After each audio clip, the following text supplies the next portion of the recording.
One question that sometimes puzzles readers of 1984 is why, if the party had really been aware of Winston's heresy for 7 years, they took so long to arrest and cure him.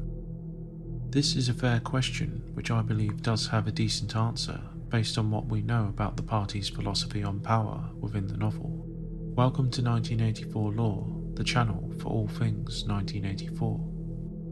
So to begin with, and for those who may not know, O'Brien later claimed that Winston had been exposed for at least 7 years before he was actually arrested. In Part 3, Chapter 4, Winston reveals that the Fort Police had been intimately monitoring him for that amount of time. They had picked up on every dodgy word, every facial expression, and had even carefully replaced a speck of whitish dust that Winston had previously placed on the cover of his secret diary to indicate if it had been discovered. They replayed soundtracks to him and showed him photographs too. This point then is unarguable. However, it does beg the question, if the Fort Police had been aware of Winston for so long, why was he not arrested much sooner? The answer must also account for instances where arrests were quick, or at least appeared to be. 2 examples of this are the cases of Ampleforth and Parsons. With no other information on the circumstances of their arrests, both seem to have been seized quite quickly. Ampleforth's crime was leaving the word God in a Kipling poem, given there was no other appropriate rhyme for rod. Parsons' crime was more offensive to the ears of the Fort Police. The generally orthodox-seeming outer party member was caught shouting, "Down with Big Brother," in his sleep. Assuming these were their first offences, both were apprehended quite quickly. Of course, these acts may have been the acts on which the Fort Police decided to act, much like Winston oversleeping in his room was his act that they could not ignore. On a sliding scale, however, Winston's act is by far the worst. Ampleforth's is very tame. Parsons' is certainly offensive, and Winston's, along with his affair with a fellow outer party member, was beyond the pale. Assuming the other 2 were caught and exposed with their acts, this does seem strange then on face value. However, the answer as to why Winston was left alone for years may ironically be because he was an extreme case of thought crime. One commonly misunderstood thing about the party and the Fort Police is that they are simply in the business of stamping out thought crime as quickly and efficiently as possible. While it's true the party does want to stamp out all resistance, however powerless it is, it's also true that the party, particularly the inner party, exists and maintains the structure of society precisely for the end of exercising said power. O'Brien quite genuinely explains this to Winston during his interrogation. Winston, of course, had long pondered why the party in society exists the way it does. He had grasped how it does, and O'Brien understood Winston's gap of knowledge. As O'Brien explains, the reason for power is to exercise said power, that is, to revel in the suffering of the heretic. Power is not a means, but an end. Hence O'Brien's famous words that one does not establish a dictatorship to safeguard a revolution, but that one makes the revolution in order to establish the dictatorship. The object of persecution is persecution. The object of torture is torture. The object of power is power. O'Brien freely admits that, quote, "We are not interested in the good of others. We are interested solely in power. Not wealth or luxury or long life or happiness, only in power, pure power.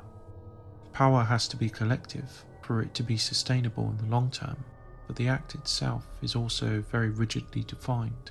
Quote, power is power over human beings, over the body, but, above all, over the mind." When O'Brien talks of tearing human minds apart and reshaping them into forms of his own choosing, that is an exercise of power. Yet what does this all have to do with the length of delay before Winston's arrest? Well, O'Brien explains this later on. If such reality exists, then necessarily there is a requirement for heresy.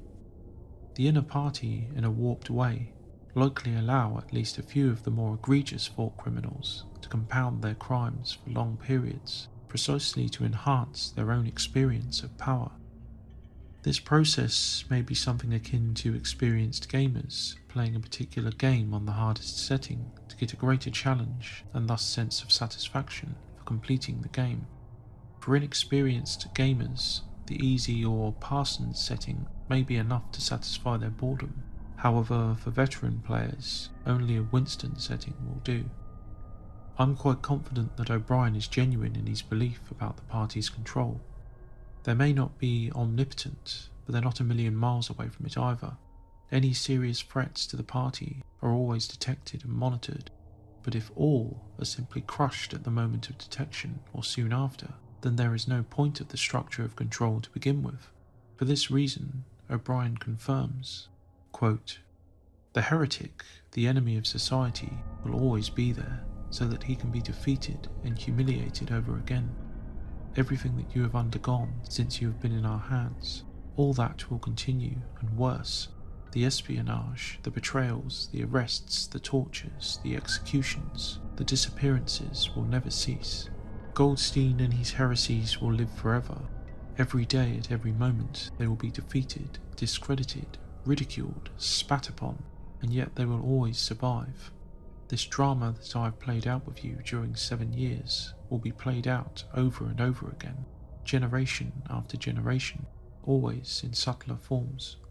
Always we shall have the heretic here at our mercy, screaming with pain, broken up, contemptible, and in the end, utterly penitent, saved from himself, and crawling to our feet of his own accord. That is the world that we are preparing, Winston, a world of victory after victory, triumph after triumph after triumph, an endless pressing upon the nerve of power. To summarise then, men and women like Winston and Julia are not to be totally eradicated, but if anything, encouraged in a warped way, contained and made harmless, but still, at least in some cases, heretics and thought criminals are to be tolerated as the inner party canvas on which to exercise the power they so crave and jealously protect. Winston's long spell under the gaze of the thought police makes perfect sense in this context. O'Brien and others like him simply view it as a delightful game. Deeper than that, the very purpose of their existence and the very structure of society. Ironically then, the existence of Winston and thought criminals like him are as necessary for the rulers of Oceania as the thought police itself. This also ties in with what Winston himself instinctively understands after he is released. He knows the thought police no longer care about him following his time with them, as he had already been utterly defeated. He even thinks that he and Julia could have had sex in public, and it would likely have not been cared about. This is because both are completed games, to continue with our computer games analogy of earlier on. After Room 101, Winston loved Big Brother, and there was no longer any resistance against which O'Brien or any other inner party member could exercise their power, hence his irrelevance to the thought police. So that was why Winston was allowed to remain free for so long after his exposure. What do you think? Was there another reason for the long delay of Winston's arrest? Write your thoughts or objections in the comments. And remember, Big Brother is watching you.